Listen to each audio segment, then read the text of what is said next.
For this possibly being the last YCS before a ban list, this was a ride, let me tell you. So Top Cut pretty much went the way we expected it to, but there were a few twists and turns along the way. One of those being Draco Sky Striker.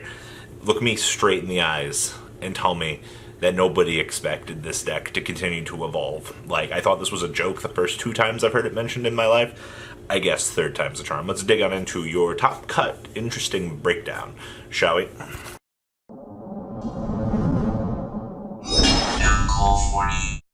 First up, shout out to the Gem Knight player. He needed 1 win and ended up scrubbing out, losing 2 in a row, which is very disheartening. After yesterday's video, he messaged me and said that it was a really big inspiration. He was going to do his best, and he ended up losing out. Sometimes life just happens and there's nothing you can do about it. But Gem Knights finished, well, they were X1 going into day 1, so that was pretty impressive. They ended up finishing 8-3, which is definitely not bad at all. So expect a little bit more Gem Knight in your life. Like, I don't know, there's always this one Gem Knight player, depending on the region, that usually will carry, you know, the event on his back.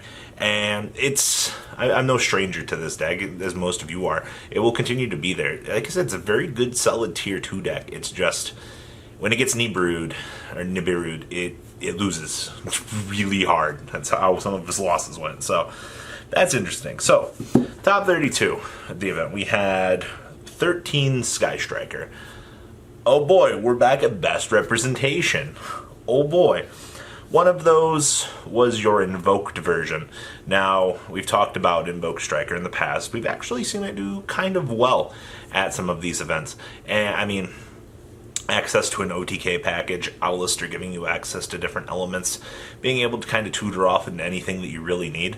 And, like I said, OTK out of left field, yeah, that package is really good. I mean, it does about as much as Pure does, at least, oh, Pure's a little bit slower, but I digress. You know, that's the big difference. Like, you have an OTK package, consistency, I question mark that statement because I've never actually played the Invoke version, so I'm not exactly sure really how well that is.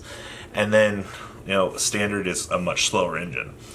Now, we have the Sky Striker True Draco deck. Now, I'll cover this, I'll go more in depth with this tonight at 5. But looking at this list, first up, 2 Ray sticks out to me as really weird.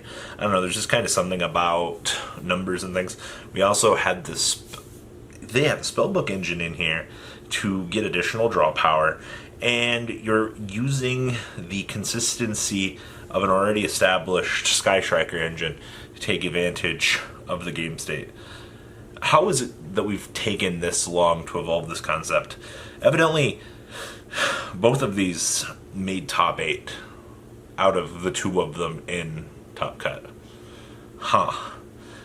Is it really that good, or is it just the card choices of carrying this on its back?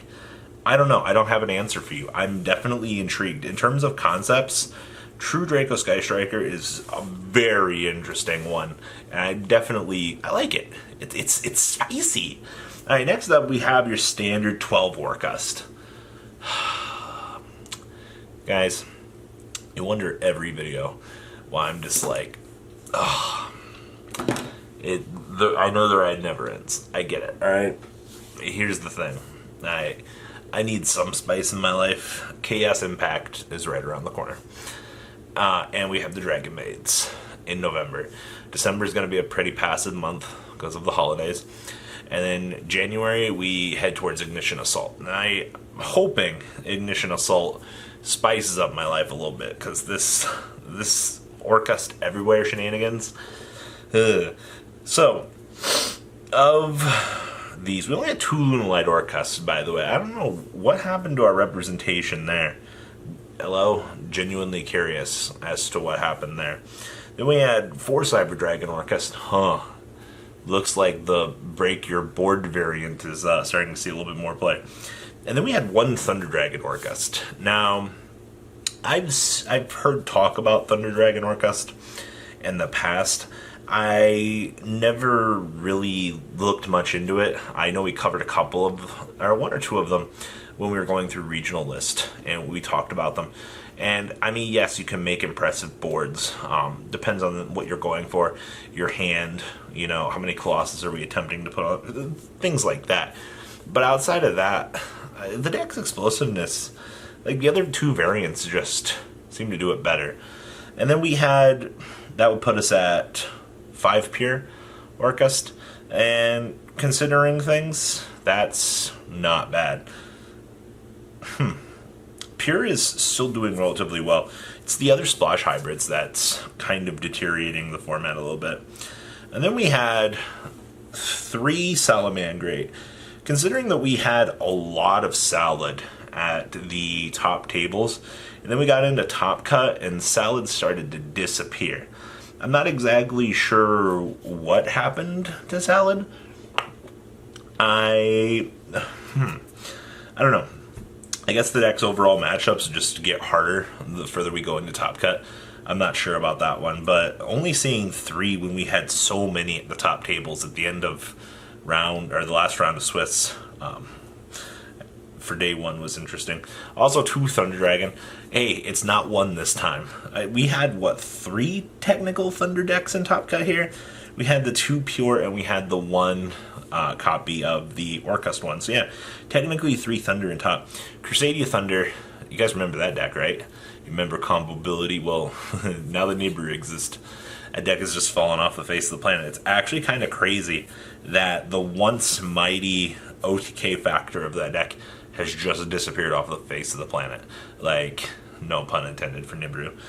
We had 1 Mech Knight. Now, I also have the Mech Knight list. It was also posted on the blog, but I'll go more in depth with it later. Seeing that column placement, people, it's not that hard. I understand that the deck, that's not the only reason why the deck goes, but in your earlier rounds, not being aware of what the deck does will punish you. It's pretty simple. Then the last Top Cut deck we had was 1 Altergeist. 1 Altergeist. This wasn't a good event for Rogue. I mean, okay, in terms of development, like True Draco Sky Striker, by the way, do we consider that a top for True Draco? Because that's really impressive in the long run, considering that you smashed together 2 consistent engines and then made this pile of pie. So there's that. And then we get into top 8. Yikes. We had 9 Sky Striker in top 8, by the way. 2 of which were the True Draco variant. Invoked looks like it got blown out. And then we had 5 Orcust. 1 Lunalight, 1 Cyber Dragon. 3 of those Cyber Dragon variants got squashed moving into top 16. That's interesting. Alright. Then we had 1 Pure Thunder and 1 Salamangreat. Wow, 2 Salads got beat. Thank you, Orcust, for doing what you need to do. I love it. And then we advance into top 8. Top 8 starts to get really spicy. Actually. So first up, looking at how this format is going here, if you... True Draco Sky Striker. So top 8, we had 1 Pure Sky Striker. By the way, that huge representation of Sky Striker, where'd it go? We had 2 of the True Draco Sky Striker make top 8, and then 1 Pure. That's it. 1 made it by. Then we had 3 Orcust. 1 was the Lunalight, so the Cyber Dragon vanished. And then we had Salamangreat versus Thunder Dragon. And then top 4. This is the Holy Grail, which was 2 Orcust, which one of them was the Lunalight. Then we had the Sky Striker and Pure Thunder. R.I.P. True Draco Sky Striker. You did your best. You really did. You disappeared. And then we got into the finals. It was Rafael Nevin versus Lunalight Orcust, piloted by Ramiro Garcia. And I believe people were talking about that Ramiro is now a back-to-back YCS winner, which is actually pretty impressive. Poor Rafael. His face in his pictures is so sad. It would have been nice to see him win, but Lunalight Orcust pulled it out and won this event. And a lot of people, just in terms of numbers, were there's no point talking about the deck anymore. It's there. And then numbers started going down for it. And then it wins the event. And it takes one very good player to carry it on his back, and Ramiro did it. So, congratulations, Orcust. You're one step closer to putting the nail in the coffin, so I don't have to deal with this anymore. Congratulations, Sky Striker. Your high representation is probably going to get you amputated next ban list as well. Can't wait for this list. So, what do you guys think? What do you think of the event? What do you think overall is coming? Please leave a comment down below. Tell me what you guys think. And, well, catch you guys on the flip side. Deucerinos. The ride never, well, truly ends. Thank you, patrons. Without you guys, I don't know what I'd be wearing in these videos. I might be a truffle shuffle incident all over again. Guys, please also check out Vanquil40 for some awesome Vanguard content. Some other interesting stuff you might find up here on the left or in the description as well. Thanks for watching.